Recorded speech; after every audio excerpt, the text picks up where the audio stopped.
முத்துவும் மீனாவும் ரொம்ப கஷ்டப்பட்டு உழைக்கிறத பார்த்தா அண்ணாமலைக்கு மனசுக்கு ரொம்ப கஷ்டமாகவும் வருத்தமாகவும் இருக்குது. முத்துவும் மீனாவையும் கூப்பிட்டு உட்கார வச்சு இங்கே அண்ணாமலை பேசவும் ஆரம்பிக்கிறாங்க. ஏப்பா, என்னால் உனக்கும் மீனாவுக்கும் ரொம்ப கஷ்டமா அப்படின்னு சொல்லி கேட்க, அப்பா அதெல்லாம் எங்களுக்கு என்னப்பா கஷ்டம், எங்களுக்கு அதில் எந்த கஷ்டமும் இல்லை. நிச்சயமாக நாங்கள் அந்த கடனை அடைப்போன்ற நம்பிக்கை மட்டும்தான் எங்களுக்கு இருக்குது.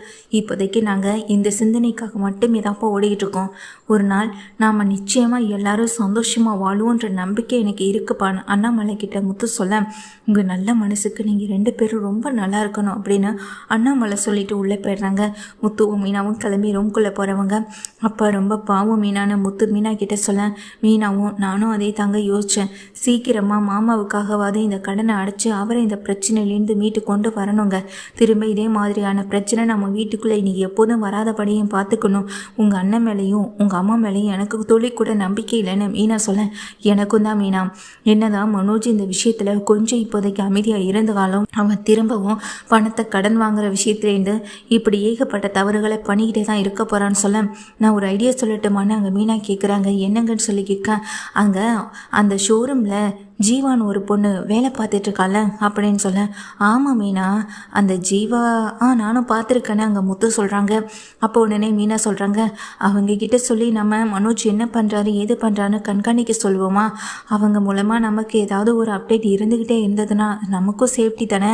திரும்ப உங்கள் அண்ணன் ஏதாவது பிரச்சனையில் மாட்டாமல் இருக்கிறதும் நல்லது தானேன்னு சொல்ல, சரி மீனா நீ சொல்லிட்டல, நாளைக்கே அந்த பொண்ணை பார்த்து நான் பேசிடுறேன் அப்படின்னு முத்து சொல்லிடுறாங்க. சரிங்க, நீங்கள் அந்த பொண்ணை பார்த்து பேசுங்க, இல்லைன்னா நானுமே உங்கள் கூட வரேன், நானும் அந்த பொண்ணுக்கிட்ட பேசிடுறேன்னு சொல்ல, இருக்கட்டி மீனா பரவாயில்ல, இதை நான் பார்த்துக்கிறேன் அப்படின்னு முத்து சொல்லிடுறாங்க. உங்கள் அண்ணன் மேலே ஒரு கண்ணு இருந்துக்கிட்டே இருக்கணும்னு மீனா சொல்லியிருக்காங்க. அதே போல் தான் முத்து அதே சிந்தனையில் தான் இருக்கவும் செய்கிறாங்க. அது மட்டும் இல்லாமல் இங்கே மீனா கிட்ட முத்து இன்னொரு விஷயத்தையும் சொல்கிறாங்க. மீனா, அந்த மனோஜை பார்த்துக்கிறதுக்கு மட்டும் அந்த ஜீவாவை நியமிச்சா பார்த்தாது, அந்த ஷோரூமையும் அந்த ஜீவா பொறுப்பில் ஒப்படைச்சாதான் சரியாக இருக்குன்னு சொல்ல, என்னங்க சொல்கிறீங்கன்னு கேட்க, ஆமாம் மீனா, ஜீவா இங்கே என்னதான் மனோஜ் அந்த ஷோரூமில் ஒரு ஓனராக இருந்து வேலை பார்த்தாலும் ஜீவாவால் அந்த ஷோரூமுக்கு ஏதாவது ஒரு மாற்றம் வரும்னு நான் நினைக்கிறேன். நான் ஜீவா கிட்டே இதை பற்றி பேசுகிறேன்னு சொல்லிடுறாங்க. சரிங்க அப்படின்னு முத்துக்கிட்ட மீனாவும் சொல்லிடுறாங்க. அடுத்த நாள் என்ன பண்ணுறாங்க, ஜீவாவை மீட் பண்ணுறதுக்காக ஜீவா தங்கியிருக்க இடத்துக்கு முத்து போயிடுறாங்க. அங்கே வந்து நிற்கிற முத்துவை பார்த்ததும், சார் நீங்கள் என்னை பார்க்கணுன்னு சொன்னீங்களா, என்ன விஷயம் அப்படின்னு ஜீவா வந்து வெளியே நிற்க, நீ எனக்கு ஒரு ஹெல்ப் பண்ணணுமா அப்படின்னு சொல்ல, என்ன சார் என்ன விஷயம்னு சொல்லி கேட்குறாங்க. மனோஜ் லைஃப்பில் நடக்கிற பிரச்சனைகள் பற்றி உனக்கு தெரியும், அதுவும் இல்லாமல் அவன் திரும்ப திரும்ப ஏதாவது ஒரு புது பிரச்சனையில் மாட்டிக்கிட்டே தான் இருக்கான். இப்போ கூட அவன் ரீசெண்டாக ஜெயிலுக்கு போயிட்டு வந்தான் அப்படின்னு சொல்ல, நானே கேள்விப்பட்டேன் சார் அப்படின்னு சொல்கிறாங்க. அதுக்கு ஒன்றே முத்து சொல்கிறாங்க, நீ அவன் கூட அங்கே தான் ஒர்க் பண்ணிகிட்ருக்க, அவனுடைய பிஏவா நீயே தான் இருக்குன்னு எனக்கு தெரியும், அதனால தான் உங்ககிட்ட இந்த விஷயத்தை பற்றி பேசணும்னு வந்தேன். இனிமேல் மனோஜ் எந்த பிரச்சனைகளையும் சிக்காமல் நீ பார்த்துக்கணும். ஒருவேளை அவன் ஏதாவது புது பிரச்சனையில் சிக்கிற மாதிரி இருந்துச்சுன்னா, உனக்கு ஏதாவது ஒரு சந்தேகம் இருந்துச்சுன்னா அவன் என்ன பண்ணுறான்ற அப்டேட்டை எனக்கு கொடுக்கணும். அப்படி ஏதாவது ஒரு சந்தேகம் இருந்தாலும் எனக்கு உடனே கால் பண்ணி விஷயத்த சொல்லணும். உன்னால் இதை பண்ண முடியுமான்னு முத்து கேட்குறாங்க. அதுக்கு ஜீவாவும், சார் இது எனக்கு ஒன்றும் பெரிய விஷயம் இல்லை சார், நானுமே இந்த ஷோரூமில் இருந்து பார்த்துட்டு தான் இருக்கேன். அவருக்கு அங்கே இருக்க வேலை பார்க்குறவங்க மத்தியிலே நல்ல பேர் இல்லை சார். அவங்க வேலை பார்க்குற ஸ்டாஃப் பலருமே அவரை முட்டாளாக தான் சார் பார்க்குறாங்க. அப்படி தான் சார் அவர் அங்கே நடந்துக்கவும் செய்கிறாரு. இதை நான் பல தடவை பேசலான்னு நினச்சாலும் அவர் என்னையே தான் திட்டுறாரு. நான் எவ்வளோ படிச்சிருக்கேன் தெரியுமா, நீ சொல்லி நான் கேட்கணுமான்னு என்னையவே திட்டுறாரு. எனக்கு அந்த வேலை ரொம்ப முக்கியன்றதுக்காக தான் நானும் அவர்கிட்ட அதுக்கு மேலே எதை பற்றியுமே பேசுகிறதில்ல சார். பார்த்தா அதுக்கு அவருடைய ஃப்ரெண்டுன்னு சொல்லிட்டு ஒருவர் வந்துட்டு போயிட்டுருக்காரே, அவர் வேற சார், அவர் வேற ஏதாவது புது ஐடியா கொடுக்குறேன்னு சொல்லி மனோஜ் சாரை புது பிரச்சனையில் வேற சிக்க வச்சுட்டே இருக்காரு. மனோஜ் சாரும் அவர் கொடுக்கறது நல்லதா கெட்டதான்னு எதை பற்றியுமே யோசிக்காம தான் பண்ணிகிட்ருக்காரு. இதை நான் அவங்களுக்கு சொல்லி புரிய வைக்கவும் முடியல சார் அப்படின்னு சொல்ல, முதல்ல அந்த மொட்டை ஃப்ரெண்ட்ஷிப்பை கட் பண்ணணும், அதை நான் பார்த்துக்கிறேன், நீ எனக்காக இந்த வேலையை மட்டும் பார்த்தா போதும்னு சொல்கிறாங்க. சரிங்க சார்ன்னு சொல்ல, அப்புறம் இன்னொரு முக்கியமான விஷயம், ஷோரூமில் அவன் என்னதான் ஓனராக உட்காந்து வேலை பார்த்துக்கிட்டு இருந்தாலும் ஆனால் அந்த பொறுப்பு முழுக்க முழுக்க உனக்கு தான்மா. நீ அவன் ஷோரூமில் இருந்து அவனுக்கு பிஸ்னஸில் லாபம் ஈற்ற விதமாக என்ன பண்ணணுமோ அதை நீ கூட இந்த பண்ணுவேன்னு நம்புகிறேன் அப்படின்னு சொல்ல, கண்டிப்பாக சார் நான் நிச்சயமாக இதை பண்ணுறேன்னு சொல்கிறாங்க. அதுக்கு முத்துவும் இதுக்கு நான் என்னால் முடிஞ்ச உதவியை நான் உனக்கு செய்கிறேன்னு சொல்லும் போது, சார் நான் வேலை பார்க்குறது என்னுடைய திறமையை நம்பி தான் சார். அவங்கள நான் வேவு பார்த்து உங்ககிட்ட நான் பணம் வாங்கினாதான் சார் தப்பு. அவர் நல்ல மாதிரியே திருந்தினா எனக்கு சந்தோஷம்தான் சார் அப்படின்னு ஜீவா சொல்லிட்டு போக முத்துவுக்கும் ரொம்ப சந்தோஷமாக இருக்குது. இப்படி ஒரு பொண்ணு நம்ம மனோஜ் லைஃப்பில் இருந்திருந்தால் மனோஜும் நல்லா இருந்திருப்பான் அப்படின்ற மாதிரி தான் முத்து நினைக்கிறாங்க. ஜீவாவும் முத்துவுக்கு வாக்கு கொடுத்துட்றாங்க. நான் எல்லாத்தையும் பார்த்துக்கிறேன் சார், நீங்கள் எதுக்குமே கவலைப்பட வேண்டாம் அப்படின்னு சொல்லிடுறாங்க. முத்துவும் அடுத்தடுத்து சவாரியை வந்துட்டு அளவுக்கு அதிகமாக எடுத்து ஓட்டிகிட்டு இருக்க செல்வம் கேட்குறாங்க, முத்து இப்படியே நீ சவாரிக்கு மேலே சவாரி எடுத்துகிட்டு போயிட்டே இருந்தேன்னா உடம்பை பற்றி கொஞ்சம் யோசிச்சு பார்த்தியாப்பான்னு சொல்லி கேட்க, இப்போதைக்கு அதை பற்றி நான் சிந்திக்க முடியலைன்னு சொல்லிட்டு இருக்கும்போதே அவசரமாக ஒரு ஃபோன் வருது. ஃபோன் வந்ததும் அவர் வந்துட்டு சவாரி எடுக்கிறதுக்காக அங்கேருந்து கிளம்பிடுறாரு. என்ன சொன்னாலும் கேட்க மாட்டான்னு எங்கள் செல்வம்னு நினச்சிட்டு இருக்காங்க. முத்து வந்துட்டு சவாரியை கொண்டு இறக்கி விட்டு வர்ற வழியில தான் கூட்டமாகவே இருக்குது. என்ன இது, இந்த இடத்துல இவ்வளோ கூட்டமாக இருக்குன்னு சொல்லி பார்த்தா அந்த இடத்துல வந்துட்டு ஒரு வண்டி கூட வர முடியாது, ஆம்புலன்ஸ் கூட வர முடியாது. அந்த இடத்துல தான் ஒருத்தர் எங்கள் அடிப்பட்டு கிடைக்கவும் செய்கிறாரு. உடனே முத்து என்ன பண்ணுறாங்க, என்ன சார் பார்த்துட்டு இருக்கீங்க, தூக்குங்க சார் அப்படின்னு சொல்லிட்டு அந்த வயசான ஒருத்தரை தான் வண்டியில் தூக்கி போட்டு முத்து தான் வந்துட்டு நேராக ஹாஸ்பிட்டலுக்கு கூட்டிகிட்டு போகவும் செய்கிறாங்க. கூட்டிகிட்டு போயிட்டு அட்மிட்டும் பண்ணிடுறாங்க. அட்மிட் பண்ணிவிட்டு ட்ரீட்மெண்ட் எல்லாமே போயிட்டுருக்கு. சார் இவங்க ரிலேட்டிவ் இவங்க யாருக்காவது நீங்கள் தகவல் கொடுக்குறேன்னா முதல்ல கொடுங்க சார், அவங்க வரட்டும் அப்படின்னு சொல்லும்போது, சார் அவங்க ஃபேமிலி சம்மந்தப்பட்டவங்க எனக்கு யாரையும் தெரியாது சார் அப்படின்னு முத்து சொல்லிடுறாங்க.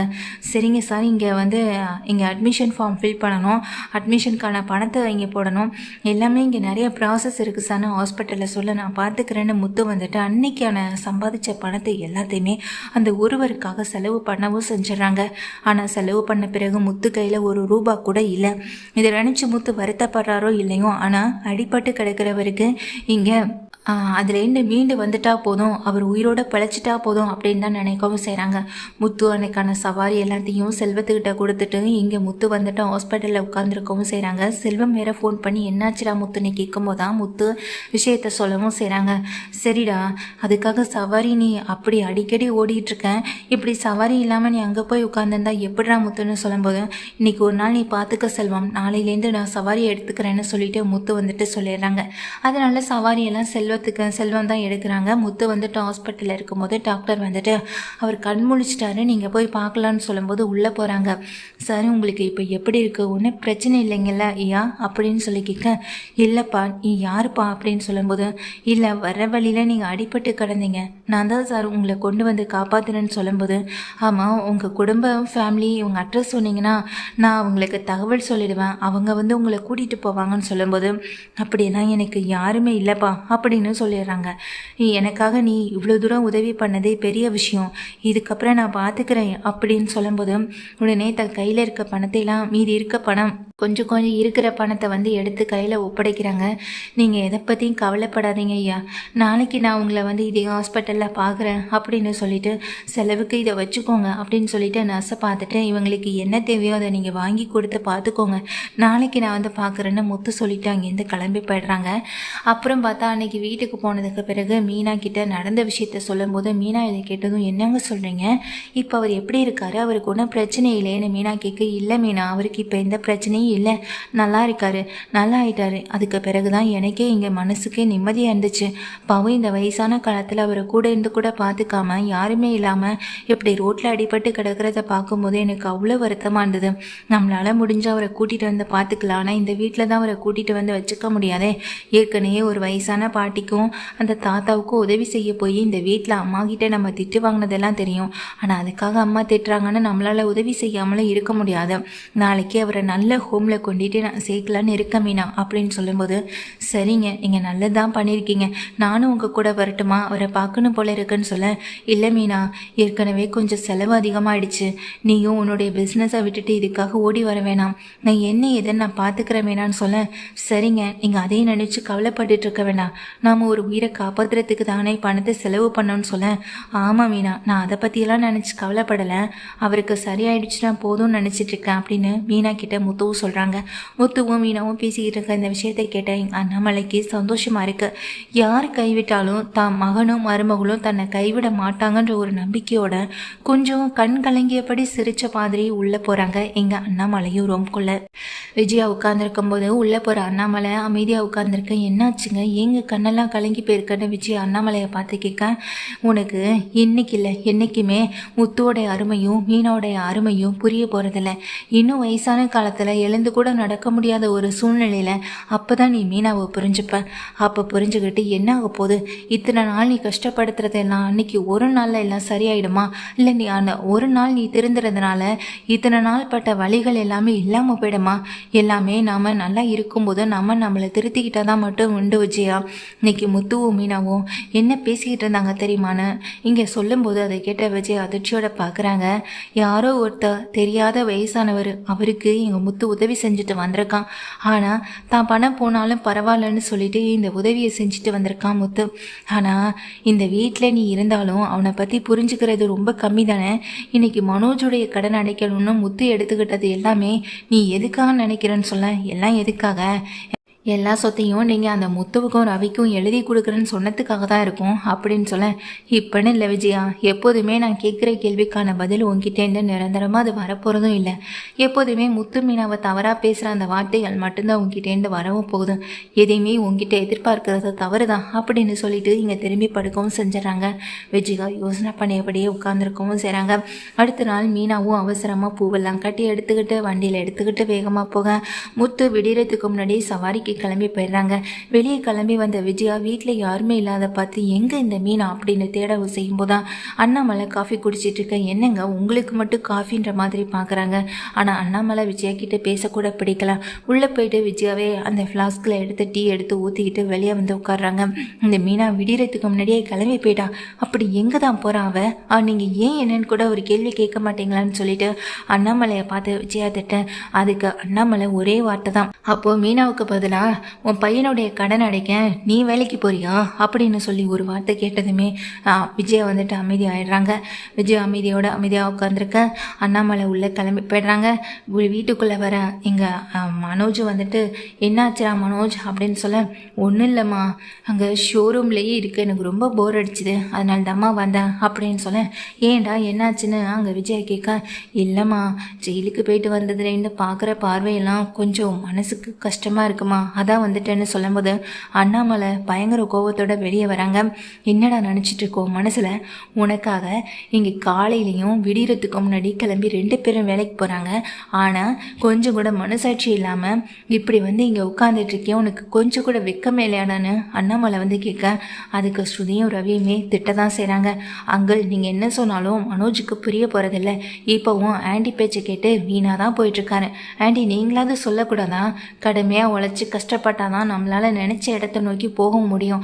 நானும் ரவியுமே எதுக்காக, நாங்களும் ஒரு டைம் வந்துட்டு ஃபாலோ பண்ணி அதுக்கேற்றது போல் ஒர்க் பண்ணிகிட்ருக்கோம். இன்னைக்கு எக்ஸ்ட்ரா டைம் போட்டு முத்துவும் மீனாவும் ஒர்க் பண்ணுறாங்க. இதெல்லாம் எதுக்காக? இந்த வீட்டை இங்கே நம்ம மீட்கணுன்றதுக்காக தானே. ஆனால் அந்த விஷயம் உங்களுக்குள்ளே இல்லவே இல்லைன்னு சொல்லும் போது விஜயாவே எல்லார் முன்னாடியும் விஜயா வந்துட்டு மனோஜை போட்டு அடிக்கவும் செய்கிறாங்க. அடி வாங்கின மனோஜும் அந்த இடத்த விட்டு நேராக போகவும் செய்கிறாங்க. சரி இதுக்கு மேலே இங்கே இருக்க முடியாத நினச்சிட்டு நேராக ஷோரூம்க்கு போயிடுறாங்க. இங்கே விஜயாவும் அண்ணாமலை ஸ்ருதி ரவியுமே தன்னுடைய ரெஸ்டாரண்ட்டுக்கு கிளம்பிட்டு இருக்காங்க.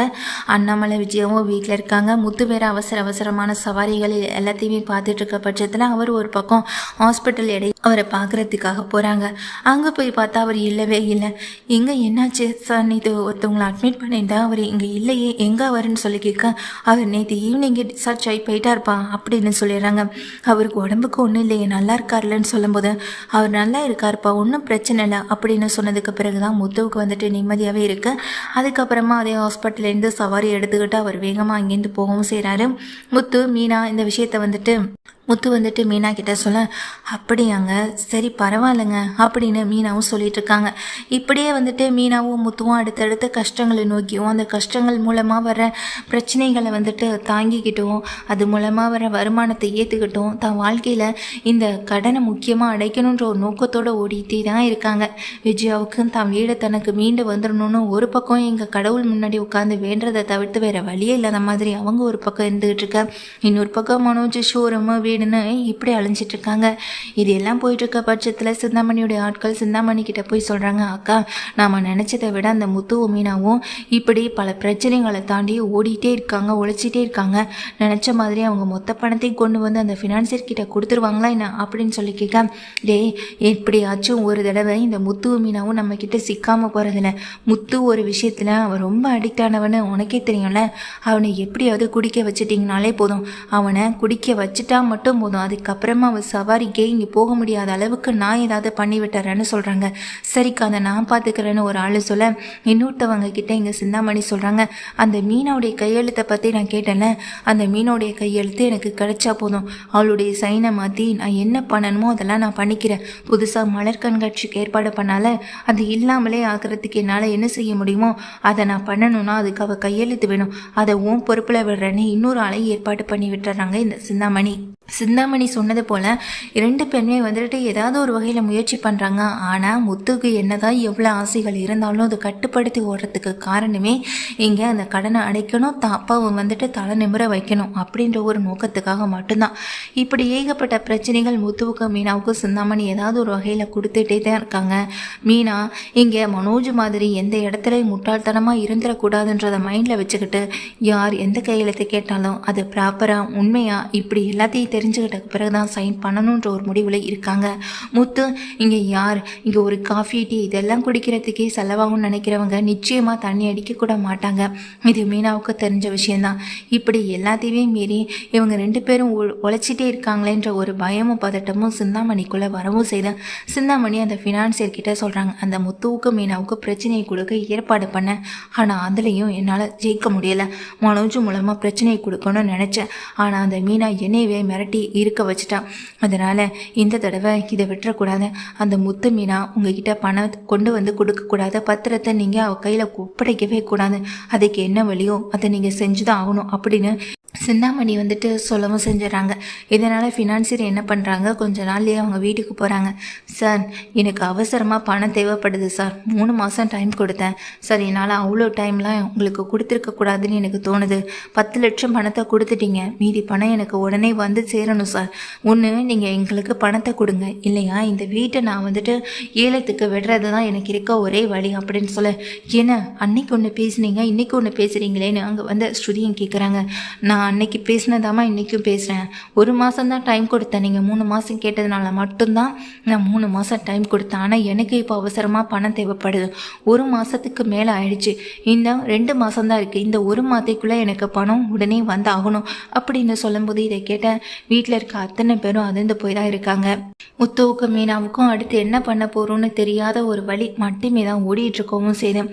முத்து மீனா இந்த பிரச்சனையில் மாட்டி சிக்கி தவிக்கவும் செய்கிறாங்க. அப்போ தான் முத்து மீனா இப்படி எல்லாருமே அதிர்ச்சியோடு இருக்கும்போது வந்திருக்க ஆட்கள் எல்லாரும் எல்லா பெட்டி படுக்கையும் தூக்கி வெளியே விசையை நிறுத்திடானே இங்கே நின்றுட்டுருக்க முத்து வந்துட்டு எல்லாருமே தடுத்து நிறுத்தவும் செய்கிறாங்க. உனக்கு இப்போ என்ன வேணும், மீதி பணம் தானே வேணும், அதுக்கு எதுக்கு 1 மாதம் டைமா, இந்த ஒரு நாளே போதுமே, மொத்த பணத்தை என்னால் உனக்கு திருப்பி கொடுக்க முடியும்னு சொல்ல, என்னங்க பேசிக்கிட்டு இருக்கீங்கன்னு மீனா சொல்லும்போது, அட இரு மீனா அப்படின்னு சொல்கிறாங்க. மீனா உடனே இங்கே முத்துவை பார்க்க முத்துவும் இங்கே மீனா கிட்ட அப்போ தான் முழு விஷயத்த சொல்கிறாங்க. அன்னைக்கு ஒரு வயசானவரை காப்பாற்றினேன்னு சொன்னல மீனா அப்படின்னு சொல்ல, ஆமாம் அப்படின்னு சொல்கிறாங்க. அவருக்கு யாருமே இல்லைன்னு சொன்னல மீனா அப்படின்னு சொல்ல, ஆமாம் அப்படின்னு அதுக்கும் மீனா சொல்கிறாங்க. அவரை காப்பாற்றி விட்டது தானே உனக்கு தெரியும். அடுத்த நாள் நான் அவரை போய் பார்க்கும்போது இல்லைன்னு அங்கே ஹாஸ்பிட்டலில் சொல்லிட்டாங்க. சரி அவரை பார்க்கவே முடியாதுன்னு சொல்லிட்டு நானும் வெளியே கிளம்பி வந்தேன். ஒரு சவாரியை விட்டுட்டு வரும்போது தான் அவரை நான் வழியில் பார்த்தேன். பார்த்ததுமே அவரும் என்னை பார்த்துட்டு வண்டியில் ஏறினார். அதுக்கப்புறம் தான் அவரை பற்றின விஷயங்கள் எல்லாத்தையும் நான் தெரிஞ்சுக்கிட்டேன். இங்கே என்னங்க ஐயா இங்கே போயிட்டு வந்தீங்களேன்னு சொல்லி கேட்கும்போது அப்போ தான் அவர் என்கிட்ட விஷயத்த சொன்னார். இல்லைப்பா இன்னைக்கு தான் இங்கே நிலம் விற்கிறதுக்காக ஆட்கள் வரதா சொல்லியிருந்தாங்க. அதனால தான் ஹாஸ்பிட்டல்லேருந்து உடனே டிஸ்சார்ஜ் ஆகி வந்துட்டேன். மற்றபடி ஒன்றும் இல்லைப்பா, நீ எனக்கு எவ்வளோ பெரிய உதவியை பண்ணியிருக்க, என்னை காப்பாற்றிருக்கேன். ஆனால் உனக்கு நான் ஏதாவது ஒன்று செய்யணும். ஆனால் என்னால் எதையும் எதையுமே செய்ய முடியாதே அப்படின்ற மாதிரி சொன்னார். ஐயா எனக்கு அதெல்லாம் எதுவும் வேணாம், எதையும் எதிர்பார்த்தலாம் நான் உதவி செய்யலை அப்படின்னு சொல்லும்போது, சரிப்பா நீ எதையும் எதிர்பார்க்க மாட்ட, உன்னை பற்றி நானும் தெரிஞ்சுக்கிட்டேன், நீ ரொம்ப நல்லவன்னு எனக்கும் நல்லா தெரியும் அப்படின்னு அவர் சொல்லவும் செஞ்சுருக்காரு.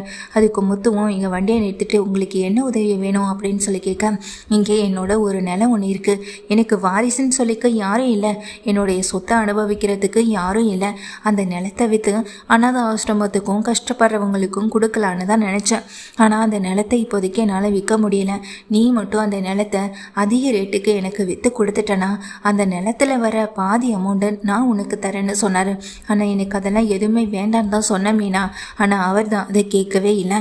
அந்த நிலத்தை விற்கிறதுக்காகவும் அந்த நிலத்தை விற்று அவருக்கு உதவி செய்யணுன்ற ஒரு நோக்கத்துக்காகவும் சவாரி வர்றவங்க போகிறவங்க கிட்ட அந்த இடத்த பற்றி நான் பேசி வச்சுருந்தேன். அப்படி பேசி வச்சதுல தான் அந்த இடம் மெயின் ரோட்டுக்கு அருகாமையில் இருந்ததுனால அதனுடைய விலை பல மடங்கு அதிகமாயிருக்கு. அது அந்த முதியவருக்கு தெரியலை. வயசானவர் அவரை ஏமாற்றி பல பேர் அந்த இடத்த வாங்கணும்னு நினச்சிருக்காங்க. அதில் முக்கியமானவங்க யார் தெரியுமா? அந்த சிந்தாமணி அடி மாட்டு விலைக்கு அந்த இடத்த கேட்கும்போது தான் சிந்தாமணிக்கிட்ட அந்த இடத்த கொடுக்கக்கூடாதுன்ற ஒரு முடிவோட வரவும் செஞ்சுருக்காரு. அப்போ தான் அந்த சிந்தாமணி அவருக்கு தான் கேட்குறதுக்கு ஆளே இல்லைங்க, அதனால தான் அவரை அடித்து போட்டுட்டு வண்டியில் அங்கேருந்து எஸ்கேப் செஞ்சிருக்கான். ஆனால் கடைசியில் நான் காப்பாற்றி விட்டுட்டேன் மீனா. அதுக்கப்புறம் தான் எனக்கு அவர்கிட்ட இந்த விஷயமெல்லாம் சொல்லியும் எனக்கு தெரிய வந்தது. அப்புறம் அந்த இடம் வந்துட்டு நான் சவாரி வந்தவங்க போனவங்கன்னு எல்லார்கிட்டையும் அந்த இடத்த பற்றி பேசும்போது ஒருத்தர் அப்பார்ட்மெண்ட் காட்டணும்னு அந்த இடத்த விலைக்கு வாங்கணும்னு சொல்லிட்டு இருந்தார். எல்லாத்தையும் பேசி முடித்து அப்பார்ட்மெண்ட் கட்டுறதுக்காக அவர் அந்த இடத்த வாங்கவும் செஞ்சுட்டாரு மீனா அப்படின்னு சொல்ல, என்னங்க சொல்கிறீங்கன்னு கேட்க, இந்த விஷயத்தை பற்றி வீட்டில் யார்கிட்டையும் சொல்லலையேன்னு கேட்கும்போது, எப்படி மீனா இந்த விஷயத்தை வீட்டில் பேசுகிற மாதிரி இருக்குது, எதை பற்றி பேசினாலும் இந்த வீட்டிலேருந்து சின்னமணிக்கு அதுக்கு ஏதாவது ஒரு விஷயம் போயிட்டே தானே இருக்குது. அதனால தான் என்னால் இந்த வீட்டில் இந்த விஷயத்தை வந்துட்டு பேசவும் முடியலை. அதுவும் இல்லாமல் இதை பற்றி பேசுகிறதுக்கு எதுவும் இல்லைன்னு தான் மீனா தோணுச்சு. அவர்கிட்ட இவர் வாங்கின விலையை விட பல மடங்கு அதிகமாக அந்த நிலத்தை வந்துட்டு விற்று கொடுக்கவும் செஞ்சாச்சு. அதனால் அவர் எனக்கு கமிஷனாக கொடுத்த பணம் தான் மீனா இந்த 30 லட்ச ரூபா அப்படின்னு சொல்கிறாங்க. என்னங்க சொல்கிறீங்க, 30 லட்ச ரூபா பணமான்னு சொல்லி கேட்க, ஆமாம் மீனா, 30 லட்ச பணத்தையும் என் கைக்கு கொடுக்கணும்னு அவர் ரொம்ப விருப்பப்பட்டார். ஆனால் அந்த பணத்தை நான் விரும்பி ஏற்றுக்கவும் இல்லை. அதனால் அந்த பணத்தை என்னுடைய அக்கௌண்ட்டில் போடவும் செஞ்சுட்டாரு. இப்போ அந்த பணம் முழுக்க என்னுடைய அக்கௌண்ட்டில் தான் மீனா இருக்கேன் அப்படின்னு சொல்ல, மீனா கிட்ட இதை வந்துட்டு கேட்டதும் முத்து இந்த விஷயத்த சொன்னதும் வீட்டில் இருக்க அத்தனை பேரும் சந்தோஷப்பட, இதை ஏண்டா இத்தனை நாள் சொல்லலைன்னு அண்ணாமலை கேட்குறாங்க. அப்பா பணம் அப்படி இப்படின்னு அவங்க கைக்கு வரவே ரொம்ப நாள் ஆயிடுச்சு. அவர் அந்த பணத்தை இன்னைக்கு தான்ப்பா என்னுடைய அக்கௌண்ட்டில் போட்டு விட்டார், இன்னைக்கு தான்ப்பா என்னுடைய அக்கௌண்ட்டுக்கு அதை ட்ரான்ஸ்ஃபர் ஆகவும் செஞ்சுருக்குன்னு சொல்லும்போது வந்து நிற்கிற ஃபினான்சியருக்கு பெரிய அதிர்ச்சியாக கொடுக்குற விதமாக இருக்குது. நீ கேட்ட பணம் முழுக்க என்கிட்ட இருக்குது, இன்றைக்கே என்னால் இந்த பணத்தை உங்ககிட்ட கொடுக்கவும் முடியும், ஒரு நிமிஷம் அப்படின்னு சொல்லிட்டு முத்து தன்னுடைய பேலன்ஸ் வந்துட்டு காட்டவும் செய்கிறாங்க. அதை வாங்கி பார்த்த ஃபினான்சியரால் எதுவுமே பேச முடியல. என்ன அப்படின்னு சொல்லும்போது, ஒரு நிமிஷம் நான் ஃபோன் பேசிட்டு வரேன்னு சொல்ல, என்ன அந்த சிந்தாமணி கிட்ட போயிட்டு நடந்த விஷயத்தை பற்றி சொல்ல போறியா என்ன? இங்கே பார், உனக்கு தேவை பணம், எனக்கு தேவை எங்கள் வீட்டை பாத்திரம், கொடுத்தா உன்னால் இந்த இடத்த விட்டு போக முடியும், இல்லைனா இதே இடத்துல உன்னை என்ன வேணாலும் என்னால் செய்ய முடியும்னு முத்து மிரட்டும் போது அங்கே நிற்கிற அந்த ஃபினான்சியருக்கு கொஞ்சம் பயமும் பதட்டமும் கூடுதலாகவே தொத்திக்கவும் செய்தேன். உடனே ஃபினான்சியரை பார்த்துட்டு, இந்த பணத்தை இப்போவே உன்னுடைய அக்கௌண்ட்டுக்கு என்னால் போடவும் முடியும் அப்படின்னு சொல்லிட்டு முத்து என்ன பண்ணுறாங்க, இந்த அக்கௌண்ட்டுக்கு வந்துட்டு ட்ரான்ஸ்ஃபர் பண்ணுறதுக்கு முயற்சி பண்ணிகிட்ருக்காங்க. ஒரு பக்கம் அதை பற்றின வேலைகள் எல்லாமே போயிட்டுருக்கேன். இப்போ எங்கள் வீட்டு பத்திரம் எங்கள் கைக்கு கிடைக்குமா இல்லை கிடைக்காதான்னு சொல்லிட்டு பார்க்க, அது வேறு வழி இல்லை, இந்த இடத்த விட்டு போகணும், முத்து கையில் சிக்கிக்கக்கூடாது, அதனால் வீட்டு பத்திரத்தை முத்து கையில் ஒப்படைக்கவும் செய்கிறாங்க. பணம் எல்லாமே உன்னுடைய அக்கௌண்ட்டுக்கு வந்துடுச்சு, இதுக்கப்புறமா இந்த வீட்டை பற்றின தொந்தரவுன்னு எதையுமே நீ செய்யக்கூடாது, இந்த இடத்த விட்டு என் கண்ணை முன்னாடி நிற்காம வீட்டை விட்டு வெளியே போன்னு சொல்லி விரட்டி விடவும் செஞ்சுறாங்க. அந்த ஃபினான்சியரும் அங்கேருந்து அடி வாங்காத குறையா அந்த இடத்த விட்டு தப்பிச்சு போக முயற்சி பண்ணி ஓடவும் செஞ்சிடறாங்க. முத்துவும் மீனாவும் இங்கே அண்ணாமலையை பார்க்க, அண்ணாமலை முகத்தில் இப்போ தான் சந்தோஷமும் கூடுதலாகவும் தெரிய செய்தோம். இதை பார்த்த முத்துவுக்கு மீனாவுக்கு இப்போ தான் நிம்மதியாகவும் இருக்கு. அப்போ தான் அவர் ஃபோன் பண்ணுறாரு, முத்து நீ எனக்கு இந்த இடத்த விற்று கொடுத்த மாதிரி என்னுடைய இன்னொரு நிலம் ஒன்று இருக்குப்பா, அந்த நிலத்தையும் நீ விற்று கொடுத்துருப்பா அப்படின்னு சொல்லிட்டு உனக்கு கூடுதலாக இதை விட அதிக கமிஷனை நான் தரேன்னு சொல்லும்போது முத்து இதை கேட்டு சந்தோஷப்படவும் செய்கிறாங்க. சந்தோஷம் மட்டும் இல்லை, நியாயமான நேர்மையான ஒருத்தவங்களுக்கு விற்று கொடுக்கும் போது தான் அதுக்கான மனநிறைவும் எங்கள் முத்துவுக்கு கிடைக்க செய்து, நீங்கள் எதை பற்றியும் கவலைப்பட வேண்டாம், இதை நான் பார்த்துக்கிறேன்னு முத்து சொல்கிறாங்க. ஏன்னா எனக்கு உதவி செய்ய யாருமே வரல. என்னுடைய பணத்தை ஆட்டையை போடணும், என்னுடைய இடத்த மொத்தமாக எடுத்து மொத்த இடத்தையும் பணத்தை மாற்றிக்கணும்னு நினச்சவங்க தான் அதிக பேர். ஆனால் அதில் நீ வித்தியாசப்பட்டவன், நேர்மையானவன், நேர்மையாக உழைக்கிறவன். உன்னை மாதிரி ஒருத்தனை நான் வாழ்க்கையில் சந்தித்ததை இந்த ஜென்மத்தில் நான் வந்துட்டு ஒரு புண்ணியமாக நினைக்கிறேன்னு அவர் சொல்ல, இதை கேட்டு அதாவது ஸ்பீக்கரில் போட்டிருக்கும் போதே இந்த விஜயாவிலேருந்து எல்லாருமே கேட்குறாங்க, உன்னை பெத்த அந்த மகராசியை நான் பார்க்கணும்ப்பா, ஒரு நாள் நான் உன் வீட்டுக்கு வரேன் அப்படின்னு சொல்லிடுறாங்க. முத்து இதை கேட்டது ரொம்ப சந்தோஷப்படுறாங்க.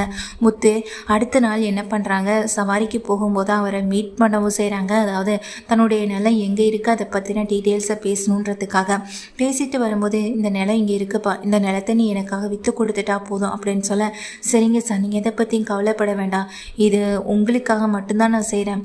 என்னுடைய கஸ்டமர்ஸ், எனக்கு காரில் வர்றவங்க இப்படி நிறைய பேர் இருக்காங்க, அவங்கக்கிட்ட நான் இதை பற்றி திரும்பவும் சொல்கிறேன் சார் அப்படின்னு சொல்ல, ரொம்ப நன்றிப்பா முத்துன்னு சொல்லிட்டு, சரிப்பா இன்னைக்கு நான் உன் வீட்டுக்கு வரலான்னு இருக்கேன், நான் கூட்டிகிட்டு போப்பான்னு சொல்லும்போது சரிங்கன்னு சொல்லிட்டு அவரை கூட்டிகிட்டு நேராக எங்கள் வீட்டுக்கு வரவும் செய்கிறாங்க.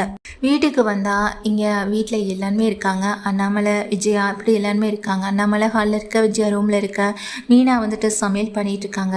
வீட்டுக்கு வந்தவங்களை கூட்டிகிட்டு வந்து எங்கள் முதல்ல நீங்கள் சாப்பிடுங்கன்னு அவரை கூட்டிகிட்டு வந்து ஒரு வேளை சாப்பாடாவது எங்கள் மீனா உங்களுக்காக சமைச்சு போடணும்னு சொன்னான், அதனால தான் சார் அப்படின்னு சொல்லிட்டு அவரை கூட்டிகிட்டு வந்து உட்கார வைக்க, அவரும் ரொம்ப நிம்மதியாக திருப்தியாக சாப்பிடும்போது உள்ளே இருக்க விஜயா வெளியே வராங்க. வெளியே வந்த விஜயா சாப்பிட்டுட்டு இருக்க வரையும் அதிர்ச்சியோட பார்க்குறாங்க. இவர் அப்படின்ற மாதிரியும் அதிர்ச்சி பொங்க பார்த்துக்கிட்டே இருக்கவும் செய்கிறாங்க. என்ன விஜயா, என்ன இவர் இப்படி பார்த்துட்ருக்க, இவரை தான் முத்துவும் மீனாவும் இங்கே முத்து காப்பாற்றினவரே, முத்து காப்பாற்றினாலே இவர் தான், இவரால் தான் இன்றைக்கி நம்ம வீடு நம்ம கைக்கு கிடைக்கவும் செஞ்சுருக்கு. இவர் செஞ்ச உதவியை நான் வாழ்க்கை முழுக்க மறக்கவே மாட்டேன்னு சொல்லும்போதும் விஜயாவுக்கு என்ன பண்ணுறதுனே தெரியலை. சாப்பிட்டுக்கிட்டு இருக்க பக்கத்தில் போயிட்டு அவரை உத்து பார்க்குறது மட்டும் இல்லாமல் அவர் விஜயாவை பார்த்து அதிர்ச்சியில் கிளம்பி நிற்க, உடனே விஜயா காலில் வந்து விழுந்து அழுது கதறாங்க. சுற்றி இருக்க யாருக்கும் என்ன நடக்குதுன்னே தெரியல. விஜயா என்ன பண்ணுற அப்படின்னு சொல்லும்போதும் என்னை மன்னிச்சிருங்கன்னுட்டு ஒவ்வொரு அழுகிறாங்க. விஜயா பண்ணுறதை பார்த்ததும் முத்துவுக்கு, மீனாவுக்கு, ஸ்ருதிக்கு, ரவிக்குன்னு எதுவுமே புரியலை. அம்மா என்னம்மா பண்ணுறீங்கன்னு மனோஜ் வந்து தூக்கி விடவும் செய்கிறாங்க. அப்போ உடனே அண்ணன் என்ன மன்னிச்சிருங்கண்ணா அப்படின்னு சொல்லிட்டு அழுகவும் செய்கிறாங்க. இவர் தான் என்னுடைய அண்ணன் அப்படின்னு அங்கே விஜயா சொல்ல, என்ன விஜயா சொல்கிறேன்னு அண்ணாமலை கேட்க, ஆமாம், என்னுடைய கல்யாணத்துக்கு முன்னாடியே என் அண்ணன் ஒரு பொண்ணை காதலிச்சு கல்யாணம் பண்ணிக்கிட்டு வீட்டை விட்டு போயிட்டாரு. அதுக்கு பிறகு அப்பாவுக்கு அவர் மேலே இருந்த கோவத்தால் எந்த சொத்தையும் அவர் பேரில் எழுதி வைக்கக்கூடாதுன்னு முடிவு எடுத்துட்டாரு. அதுக்கப்புறமா இருக்கிற சொத்தை முழுக்க என் பேரில் தான் எழுதி வச்சாரு. அண்ணன் ஒரு நாள் திரும்பி வந்து சொத்து பற்றின விஷயத்தை கேட்கும்போது, ஆனால் அப்பா அவர் பேரில் சொத்து இல்லைன்னு சொல்லி விரட்டி விட்டாரு. என்கிட்டையும் அண்ணன் வந்து கேட்டபோது என்னாலையும் இந்த சொத்தை உனக்கு கொடுக்க முடியாதுன்னு சொல்லிட்டேன். அப்போ நான் அவருக்கு உதவி பண்ணியிருந்தேன்னா அவருடைய குடும்பம் உயிரோடு இருந்திருக்குள்ள, அவருடைய குடும்பம் அவரை விட்டு போகிறதுக்கு நான் காரணமாயிட்டேன். ஆனால் இன்னைக்கு என் வீடும் என் குடும்பமும் என் கூட இருக்கிறதுக்கு என் அண்ணன் எனக்கு எவ்வளோ பெரிய உதவியை பண்ணியிருக்காரு. நான் எவ்வளோ பெரிய தப்பு பண்ணிட்டேன், நான் எவ்வளோ பெரிய தப்பு பண்ணிட்டு எவ்வளோ சாதாரணமாக இந்த விஷயத்தை வந்து கடந்து வந்துட்டுருக்கேன். ஆனால் இவ்வளோ பெரிய கஷ்டத்தை அனுபவிக்கிறேன் என் அண்ணனுக்கு நான் என்ன பண்ண போகிறேன்னு தெரியலே நினச்சிட்டு ரொம்ப அழுகிறாங்க விஜயாவும். விஜயா அழுகிறத பார்த்து அவர் அப்படியே நின்றுகிட்டு இருக்காரு. கண்ணு மட்டும் கலங்கி தரையாக கொட்டவும் செய்து அவருக்கு. முத்து, மீனா, அண்ணாமலை, மனோஜ், விஜயா, ஸ்ருதி, ரவினை எல்லாரும் அதிர்ச்சியோடு தான் இருக்காங்க. நான் மன்னிச்சிட்டேன்னு மட்டும் ஒரு வார்த்தை சொல்லுனேன் அப்படின்னு சொல்லிட்டு அழுகவும் செய்ய இங்கே கிளப்பி விடுறாங்க. கிளப்பி விட்ட பிறகு விஜயா கிளம்பி நிற்க, நீ என்ன தப்பு பண்ண, நீ எந்த தப்பும் பண்ணலையே அப்படின்னு அவர் சொல்லும்போது, இல்லை அன்னைக்கு நீ வந்து கேட்கும்போது என்னால் முடிஞ்ச உதவி நான் உனக்கு செஞ்சுருந்துருக்கணும்ல, நான் உதவி செய்யாமல் போனது தானே நான் செஞ்ச பெரிய தப்பு அப்படின்னு சொல்ல, அதுக்கு உடனே அண்ணாமலை சொல்கிறாங்க. அதுக்கு உடனே அவங்க அண்ணனும் சொல்கிறாங்க, நீ உதவி செய்யலைன்னா என்ன, மற்றவங்க யாரும் எனக்கு உதவி செஞ்சுருக்க மாட்டாங்கன்னு நினைக்கிறியான்னு சொல்லிட்டு அண்ணாமலையை பார்க்க, அண்ணாமலை அப்போ தான் அவரை வந்துட்டு யார் என்னன்னே இங்கே கண்டுபிடிக்கவும் செய்கிறாங்க. ஏன்னா தாடியும் ஒரு மாதிரி உருவத்தோடையும் வந்து இருக்கிறதுனால இங்கே அண்ணாமலைக்கு யார் என்னன்னே தெரியலை.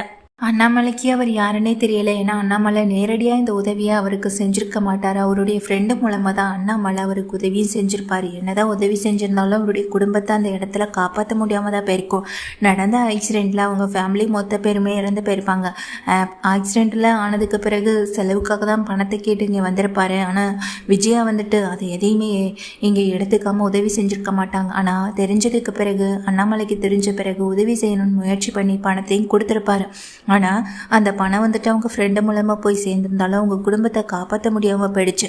அதுக்கு பிறகு பல வருஷம் கழிச்சு இப்போ தான் அவர் வந்துட்டு முத்துவை மீட் பண்ணி முத்துக்கிட்ட இந்த மாதிரியான ஒரு கான்ட்ராக்ட் விஷயத்தை கொடுத்து செய்ய சொன்னதுக்கு காரணமே அண்ணாமலை ஒரு காலத்தில் செஞ்ச உதவி தான். இது எல்லாத்தையும் தெரிஞ்ச பிறகு அண்ணாமலை கட்டிப்பிடிச்சு கண்கலங்க விஜயை கதறி கதறி அழுகிறாங்க. காலில் விழுந்து நான் மன்னிச்சிருனேன்னு சொல்லிட்டு அழுகவும் செய்கிறாங்க.